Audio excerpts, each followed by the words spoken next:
Here we go. I'm sauteing all of this. Everything's going to be in one pot. Just a little olive oil. Or if you prefer butter.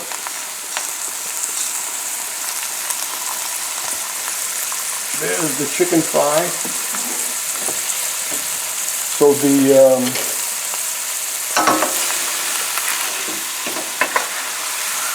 oh, it smells good already.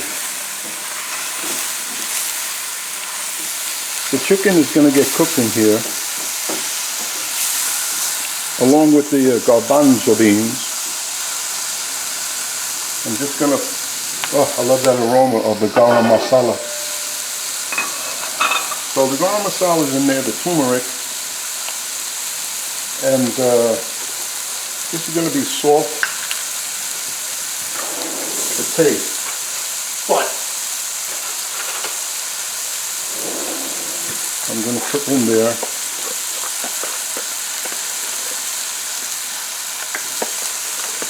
a teaspoon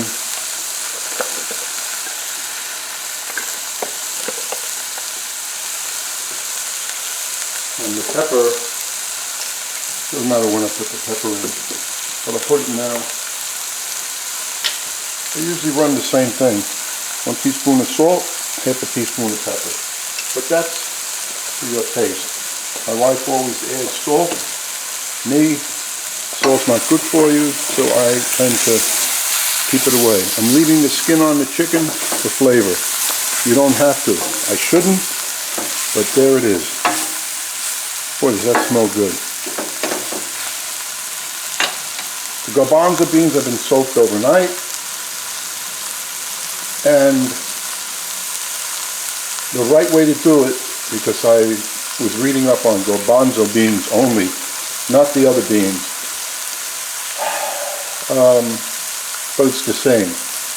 It's 1 cup of beans to 8 cups of water, and I have never done that. I never put that much water. With a tablespoon and a half of salt. And it showed pictures of the difference between soaking it in water, soaking it in salt, and then soaking it with baking soda, which some people do. But the baking soda one destroys the bean at the end. The one with the salt gives it the best texture and softer. So if you want to understand the chemical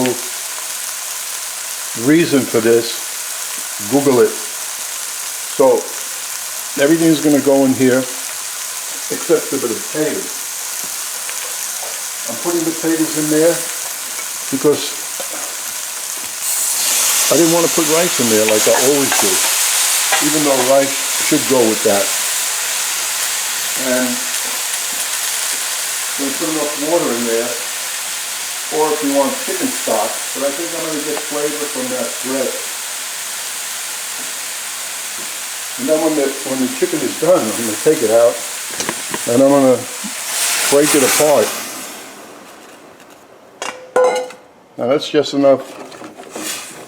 I'm telling you, this smells great. If you haven't cooked with Garam Masala yet, just go get some. It is, if you like Indian style cooking, Middle East, it really smells great. Okay. Only thing I'm lacking in there, because I left my chopped garlic in the freezer, I can add that later, no big deal. So it's just covered, it's not swimming a lot. As soon as it comes to a boil, I'm setting my timer for an hour. Actually a half hour.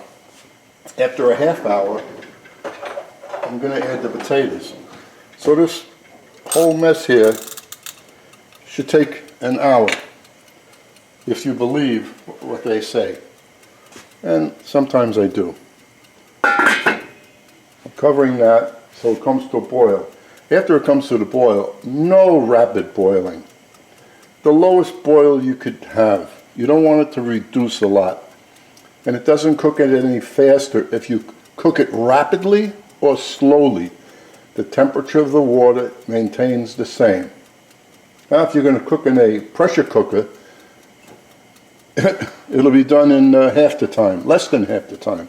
But I had a pressure cooker many years ago, and I'd much rather cook like this. So that's it, and now I'll shut the camera off. Right after I closed the lid, I forgot the peppers and the tomatoes. So there they are. It's now time to add the potatoes. Give it a mix. Let's turn this piece of chicken thigh over.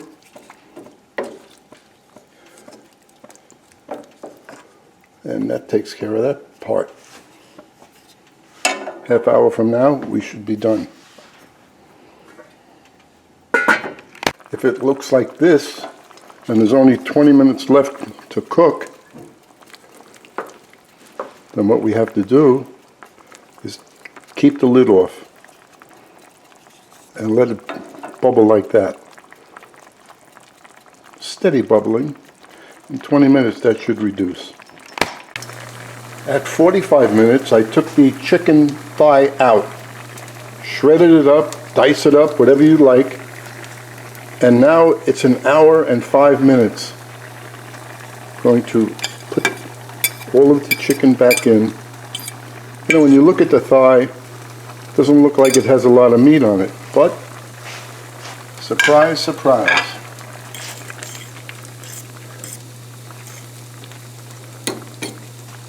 And let's taste one garbanzo bean.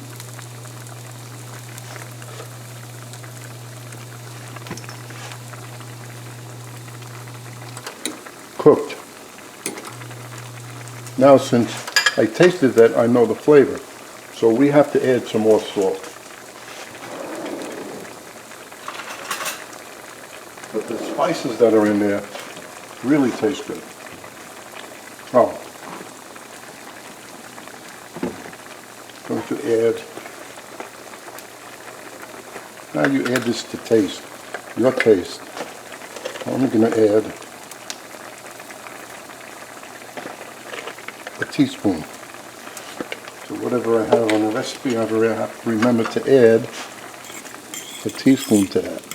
Now, I made this for one person, so it's really, the way it looks now, it's for two people, but you have to double the chicken. That's simple to do. Just, I'll put the weight on the description, twice as much as initially. Now taste.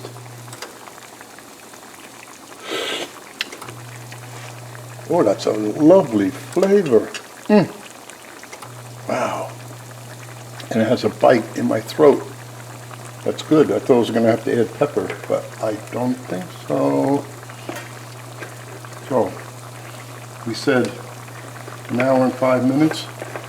I'll give it 10 minutes more, and then this recipe is done at an hour and 15 minutes.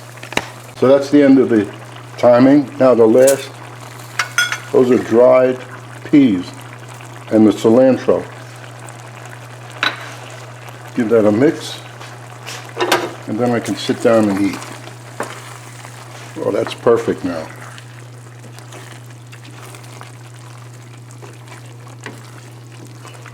It's not like a soup, it's just right. And there we go. So, I'm going to double the chicken in the recipe, and it's a dinner for two. Enjoy.